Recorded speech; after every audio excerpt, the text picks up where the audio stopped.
You're late. I expected you an hour ago.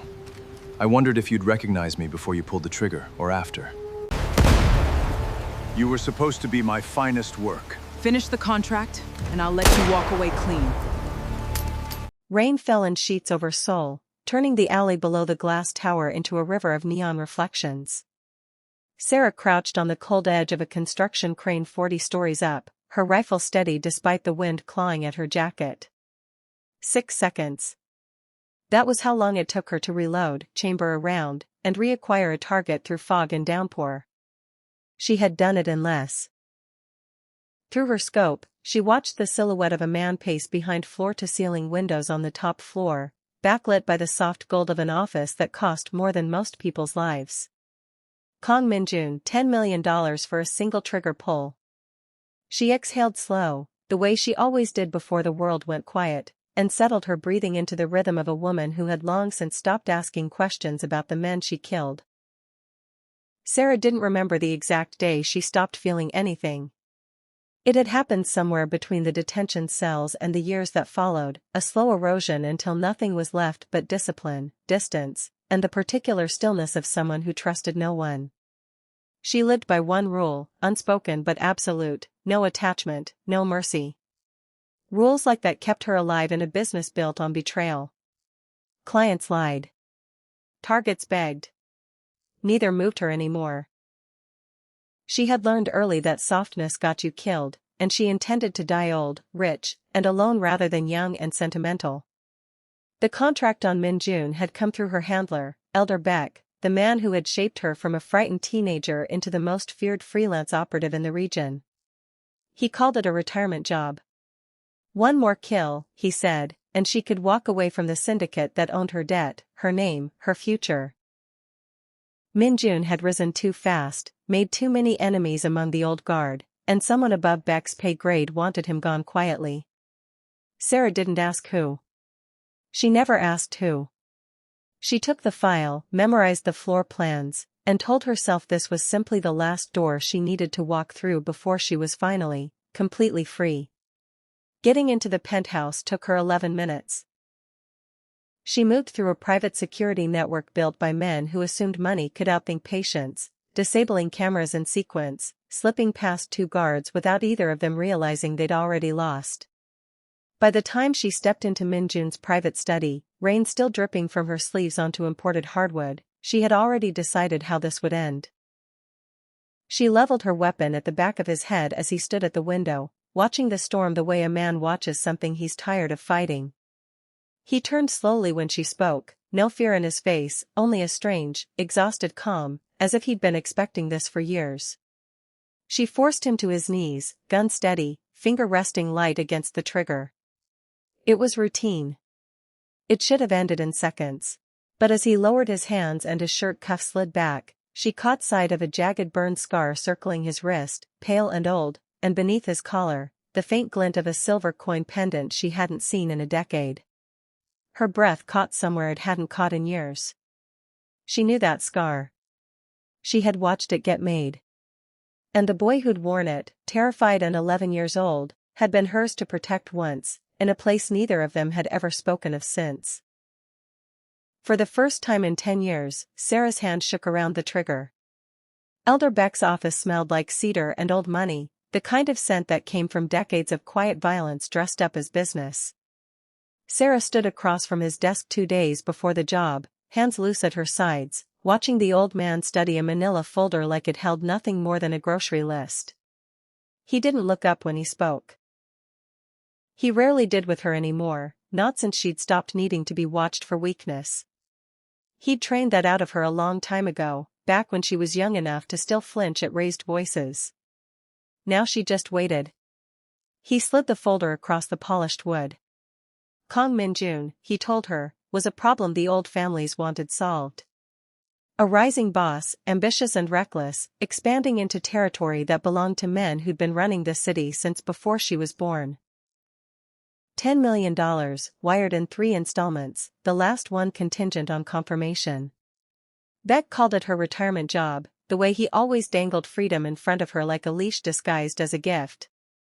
One more name off her list, and she could walk away clean, no more contracts, no more syndicate debt hanging over her like a second shadow. She'd heard that promise before. She didn't fully believe it anymore. But she took the folder anyway, because belief had never been a requirement for the job, only obedience, and obedience was the one thing she'd never failed to deliver. She studied the photographs on the walk back to her apartment. Min-jun in a tailored suit exiting a car. Min-jun at a shipping dock, flanked by men twice his size. Min-jun alone on a balcony, staring out at the city like it owed him something. There was a stillness to him in every image, a kind of control that didn't match the reputation Beck had built around his name: ruthless, unpredictable, dangerous. Sarah had killed men who looked exactly like their reputations. This one looked like he was hiding something underneath his. She filed the observation away without much interest. Motive was never her business. Only method.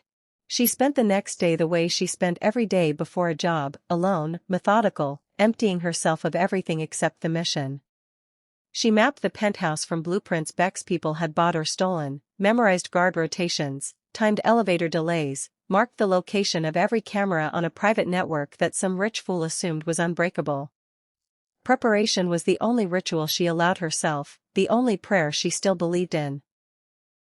By the time night fell over Seoul in a wash of rain and neon, she was no longer Sarah in any way that mattered. She was a function. A trigger waiting for a reason to pull itself. The tower rose out of the storm like something carved from black glass, its upper floors glowing gold against a sky the color of wet concrete.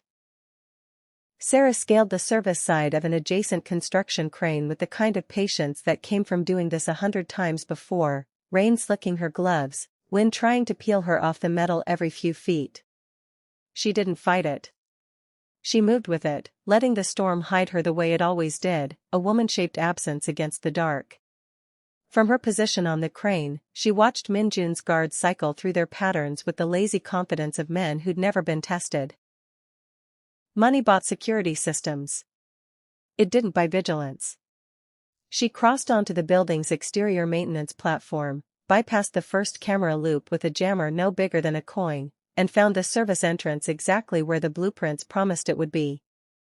Inside, the penthouse was a study in quiet excess, marble floors, art that cost more than most people's homes, silence so complete it felt engineered. She moved through it like smoke, dropping the first guard with a pressure hold before he understood she was there, easing his weight to the ground without a sound. The second came around a corner 2 minutes later and met the same fate, crumpling into her arms as she lowered him behind a decorative screen. She didn't kill either of them. There was no contract on their lives, and she never took more than she was paid to take. That was another rule, quieter than the others, one she'd never bothered explaining to anyone because no one had ever asked. The study door was reinforced steel behind a facade of dark wood, its lock more decorative than functional against someone who'd spent a decade learning how buildings like this one thought. She was through it in under a minute, closing it soundlessly behind her, rain still dripping from her sleeves onto floors imported from somewhere that had never seen weather like this. Min-jun stood at the window with his back to her, watching the storm the way a man watches something he's grown tired of arguing with. He didn't turn when the door clicked shut. Didn't turn when she leveled her rifle at the base of his skull, close enough now that missing wasn't a possibility she needed to consider. For a long moment neither of them moved, the city humming faintly through the glass, rain tracing long silver lines down 40 stories of window. "You're late," he said, without turning around. "I expected you an hour ago." The words landed strange in her chest, a splinter of something she didn't have a name for. Targets didn't talk like that. Targets begged, or bargained, or ran. They didn't sound like they'd been waiting up for her. She told him to turn around, slow, hands where she could see them. He obeyed without hesitation, none of the panic she was used to reading in a man's face in the seconds before the end. His eyes found hers and held there, calm in a way that unsettled her more than a struggle would have. She forced him to his knees with a hand on his shoulder, gun steady, finger resting light against the trigger the way it had 100 times before. This was the part where the job finished itself. This was the part where she stopped thinking and let 10 years of discipline do what it was built to do. He lowered his hands slowly, not in surrender, but like a man giving her something on purpose. His shirt cuff slid back as he moved, and there, circling his wrist in old, pale scar tissue, was a burn mark she hadn't seen since she was 17 years old. Jagged. Uneven. The exact shape it had been the night she'd pressed a strip of torn fabric against it in a detention cell that smelled like bleach and blood, whispering to a terrified boy that he was going to be okay, that she wasn't going to let them hurt him again. Her gaze dropped to his collar, where the top button had come loose in the struggle, and found the glint of a silver coin pendant resting against his throat. She knew that coin. She'd given it to him herself, pressed it into his palm the night before she aged out of the system and left him behind in a place she'd spent a decade trying to forget. The rifle didn't lower. Her hand simply stopped remembering how to pull a trigger.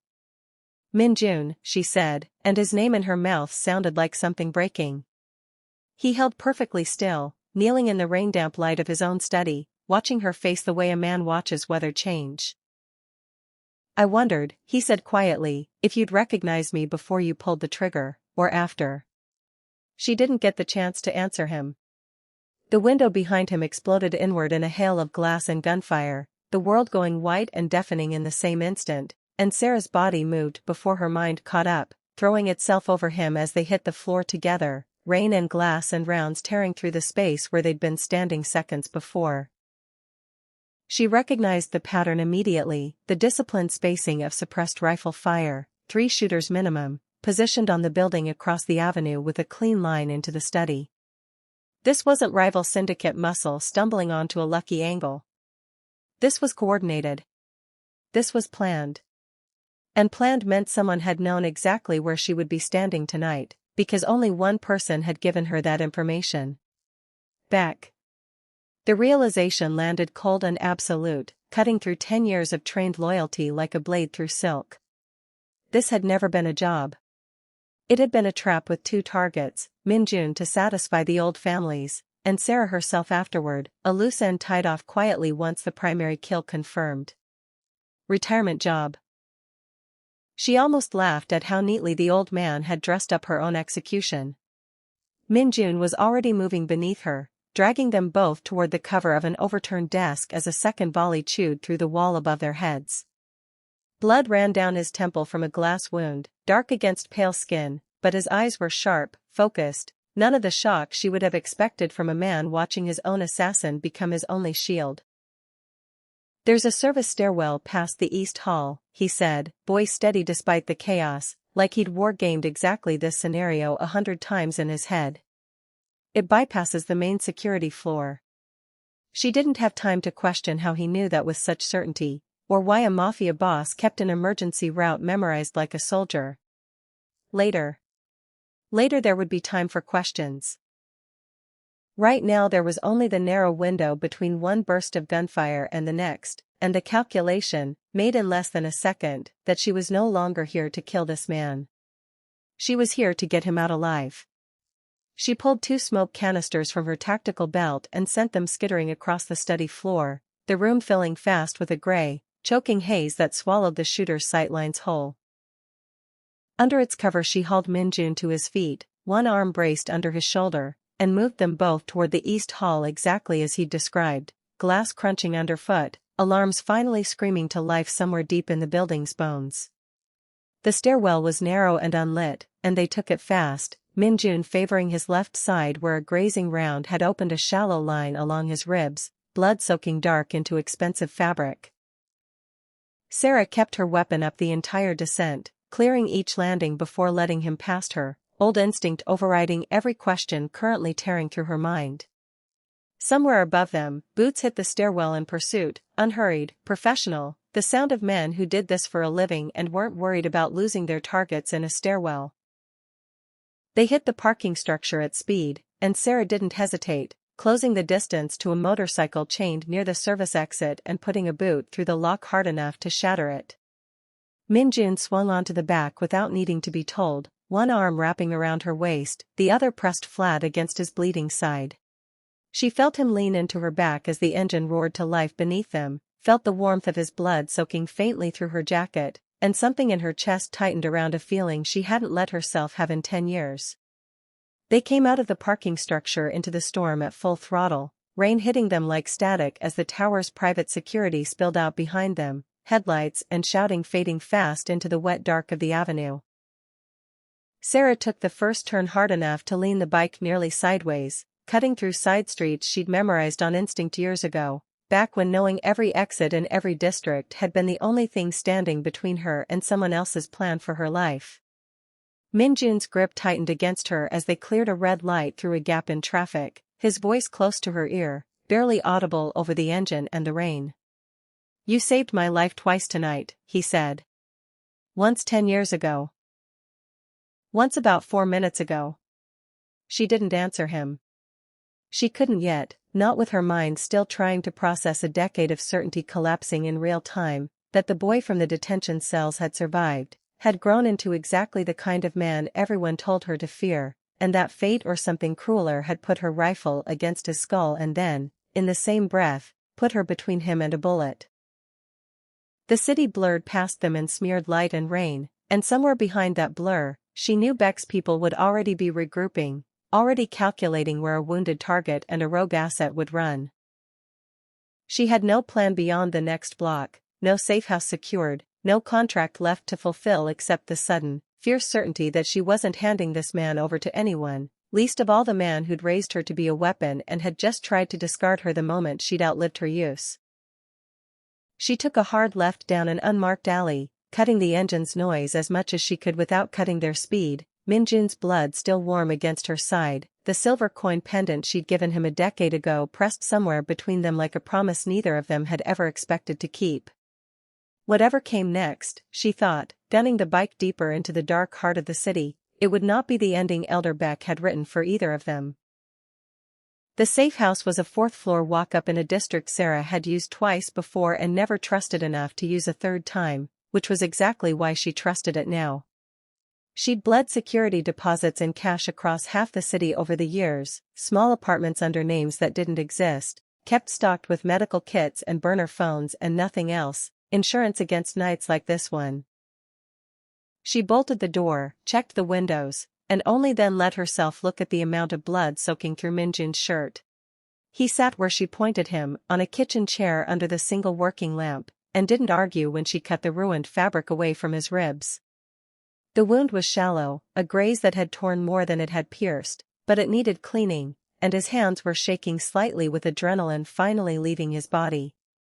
She worked in silence, the way she always worked, antiseptic and gauze and the particular focus that let her not think about anything except the task in front of her hands. He watched her the entire time, quiet in a way that felt less like pain and more like disbelief, as if he still couldn't quite convince himself she was real. "You still hold a needle the same way," he said eventually, when she'd moved on to closing the worst of it with 3 careful stitches. "Steady. Like it's the only thing in the room." Her hands didn't pause, but something in her chest did. "You remember that." "I remember everything from that place." His voice had lost its earlier composure, the boardroom calm stripped away by exhaustion and blood loss and 10 years of silence finally breaking open. "I remember the riot most of all." She did too, though she'd spent a decade trying not to. The detention block had turned into a slaughterhouse in under 4 minutes, guards overwhelmed, rival factions settling old scores with whatever they could turn into a weapon. She'd found him pinned against a shower wall, 15 years old and half his size, 3 older boys taking turns with a length of pipe while a burn already blistered raw on his wrist from something that had happened earlier that same day. She didn't remember deciding to intervene. She remembered only the after, her knuckles split open, one of the boys not getting up again, and a terrified kid pressed against her back while she stood between him and anyone who came near. "You told me to stop shaking," he said quietly. "You said fear gets people killed faster than anything else in there." "I've never forgotten that." "You were a kid," she said. "You were supposed to shake." "I was supposed to die in that shower." He looked down at the scar circling his wrist, thumb tracing it absently, an old habit she guessed he'd never managed to break. You gave me this coin the night before you aged out. Told me if I ever needed to remember I was worth protecting, I should look at it and know someone had thought so once. He met her eyes. I've carried it every day since. She finished the last stitch and taped the gauze down, giving her hands something to do that wasn't reaching for him, wasn't asking the question sitting heavy behind her ribs. She'd spent 10 years training herself out of needing anyone to matter to her. She hadn't trained for this. The boy she'd saved, grown into a man who apparently still measured his worth by a coin she'd given him out of nothing but a 17-year-old's stubborn refusal to watch someone else break. How does a kid from a juvenile facility end up running half the syndicate operations in Seoul? She said instead, because it was easier than the other question, and because the answer had been sitting unaddressed since the moment his cuff slid back in that study. He was quiet for a long moment, and when he spoke again, his voice had changed, stripped of the practiced authority she'd seen in every photograph Beck had shown her. I didn't want power, he said. I wanted access. There's a difference, even if it doesn't look like one from the outside. He turned the coin over once between his fingers. The syndicate keeps records on everyone it's ever owned. Contracts, debts, assets, people. I needed to be high enough inside it to see those records, and eventually high enough to buy what I found there. Something cold moved through her, a suspicion she didn't want confirmed and couldn't stop herself from chasing anyway. What did you find? You, he said simply. Your contract. The debt Beck's people used to keep you working for them for 10 years, the one he never let you pay off because you were too valuable to release. He held her gaze, unflinching despite the exhaustion clearly dragging at him. I spent 6 years building enough leverage to buy it outright. I had the funds ready 3 months ago. I was going to find you and hand you your freedom with no strings, no explanation required, whether you remembered me or not. His mouth twisted, something bitter and almost amused. I didn't expect you to arrive first, with a rifle. Sarah sat back slowly, the antiseptic forgotten in her hand, trying to fit this new information into the shape of everything she thought she'd understood about her life. 10 years of contracts, of Beck's promises about earning her way out, of debts that never seemed to shrink no matter how much blood she paid them with. And this man had been quietly working, for years, to simply end it, expecting nothing back for the effort except her freedom. Why, she said, and it came out rougher than she intended. Because you didn't have to help me, he said. Nobody in that place ever helped anyone without a reason. You didn't have one. You did it anyway. He looked at her the way he'd looked at her back in that study, calm and open and entirely without the fear she'd expected from a target. That's not a debt I was ever going to let go unpaid. She didn't have an answer for that, not one she trusted herself to say out loud, so she said nothing, and let the silence between them fill with something that wasn't quite comfortable but wasn't hostile either, a fragile new territory neither of them had a map for. The knock at the door 3 hours later wasn't a knock at all.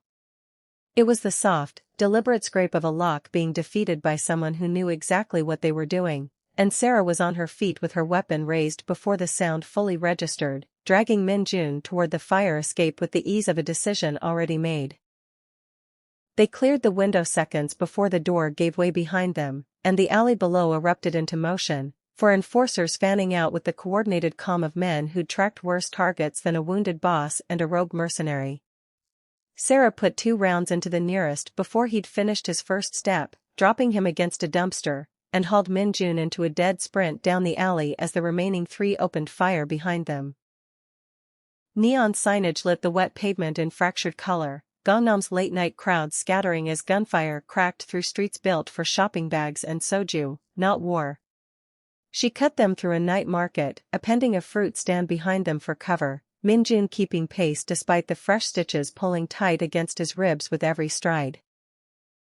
They lost 2 of the enforcers in the market's chaos, but the third caught them at the mouth of a parking garage, and Sarah turned without breaking stride, closing the distance in 3 steps and putting him down with a brutal economy of motion that left no room for hesitation.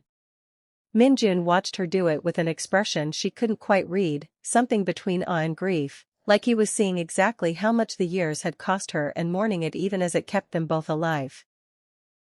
"They'll keep sending people," he said, breathing hard, blood beginning to seep fresh through his bandage. "Beck won't stop until we're both confirmed dead." "Then we stop him first," Sarah said, and for the first time since she'd stepped through his study window, her voice carried something other than cold calculation. It carried intent. A plan already forming, sharp-edged and certain, the same efficient clarity she'd once reserved only for kills. They spent the next 2 days building it in the bones of a condemned warehouse near the industrial docks, a location Min-jun controlled through a shell company Beck's people had never traced.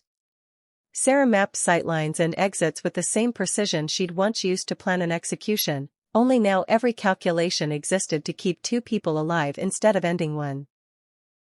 Min-jun made calls through channels Beck didn't know he had, planting the rumor that Sarah, having failed her contract, had gone rogue and was hiding him for ransom, bait engineered to draw Beck out personally, to make the kill so tempting he wouldn't trust it to anyone else.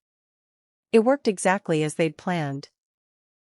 2 nights later, Elder Beck arrived at the docks with a dozen armed men and the quiet, satisfied confidence of a man who believed he was closing out a loose thread rather than walking into one. Rain hammered the shipping containers in long silver sheets as Beck's convoy rolled to a stop, headlights cutting through fog thick enough to taste. Sarah watched from the crane above, the same elevated stillness she'd used to end lives for a decade, except tonight her rifle wasn't pointed at Min-jun. It was pointed at the man who'd raised her to become exactly the weapon he was counting on being unstoppable. The ambush began the moment Beck's men fanned into the container maze, Min-jun's people cutting the lights and Sarah dropping the first 2 enforcers from above before either understood they'd walked into a trap instead of laying one. Chaos erupted fast and brutal, gunfire echoing off steel containers in overlapping thunder, and Sarah moved through it with a focus sharper than she'd ever managed on a paid contract, because for the first time in her life, the thing she was protecting mattered more to her than the discipline that had built her. She found Beck exactly where she expected, in the eye of the chaos, directing his remaining men with the same cold detachment he'd trained into her since she was 17 years old. He saw her emerge from the fog and didn't look surprised, only disappointed, the way he'd looked every time she'd failed to meet an impossible standard growing up in his shadow. "You were supposed to be my finest work," he said, rain running down a face that had never once looked at her with anything resembling warmth. "Finish the contract, Sarah. Kill him, and I'll let you walk away clean." "That's still on the table." "There is no contract," she said. "You made sure of that the moment you tried to have me killed alongside him." Sentiment, Beck said, almost gently, like he was disappointed rather than afraid, was always going to be the thing that ended you.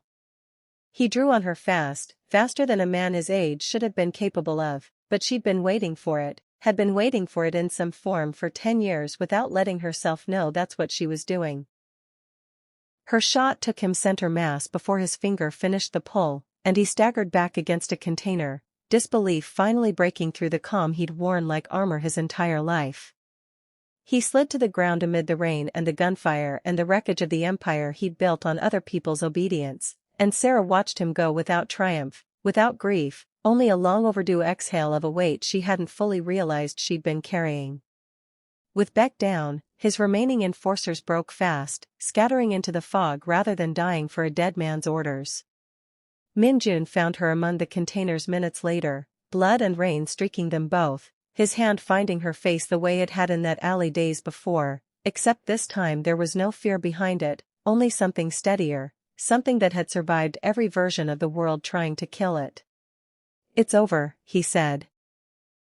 She looked at the gun still in her hand, at 10 years compressed into one long night, and let it fall to the wet concrete without a second thought. They stood together on the docks as the rain eased into a fine mist, the city's lights blurring soft against a sky finally beginning to clear, and Sarah felt something inside her chest unclench for what might have been the first time in her adult life. In the days that followed, she burned what remained of her tactical gear in a quiet lot outside the city, watched the fire take the coat, the boots, every reminder of the woman Beck had built out of a frightened teenager with nothing left to lose. Min-jun stood beside her the entire time, silent, present, exactly the way he'd been standing beside her since the moment she'd chosen not to pull a trigger. When the fire burned down to embers, he took her hand, and for the first time in 10 years, Sarah let herself believe that the only debt left between them was the quiet, ordinary kind two people build when they finally choose to stay.